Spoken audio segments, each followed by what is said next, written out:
I found this question on an old worksheet of mine. What unanswered questions do you have about the story? Write at least two. Now, it made me chuckle because I was weirdly concerned about getting more than one question.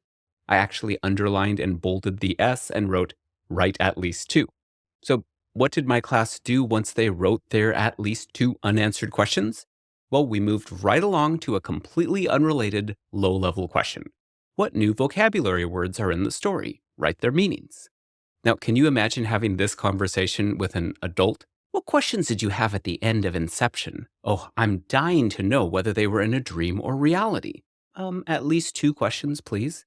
Oh, I'm also wondering whether Leo will get to stay with the kids. What will their relationship be like? Thank you. And what were some new words you learned in Inception, and what do they mean?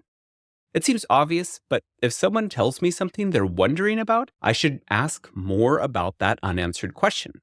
Instead of four unrelated questions, I should have prepared a sequence about this one topic. Now, this whole worksheet has the larger issue of vagueness disease. It's meant to work with any story. But how can we ask thought-provoking questions if we don't know the topic we're asking about? So yeah, first I have to know the topic of the lesson. And then I'm not going to ask students to just list unanswered questions. I, as the teacher, am going to pick the most tantalizing mystery and build around that. Let's stick with Inception. Now, I certainly don't need to ask people to list two unanswered questions because the best mystery in this film is so obvious. Is Leonardo DiCaprio in a dream or not at the end? Then I'm going to build my task around this unknown. The mystery is so fascinating. We have lots of paths we could take. It's an embarrassment of riches. We might look at evidence for dreams versus reality from the film. Can we use that to figure out the ending? Another path, we could wonder, was this the right ending for the movie? We could write to writer-director Christopher Nolan expressing our love or disgust for this ending. Or could we get into his shoes and imagine we're justifying this ending to the studio execs?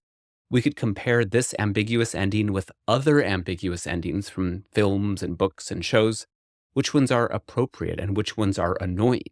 So when we start with a truly interesting unanswered question and then build the lesson around the mystery, our end result is so much better than, what unanswered questions do you have about the story?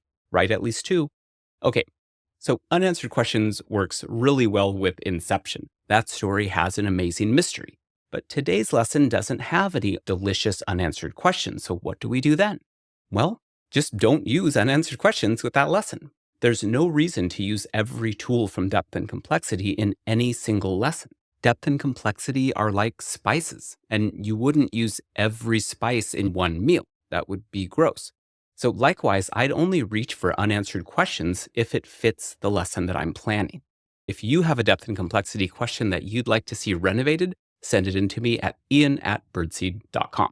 See you in the next one.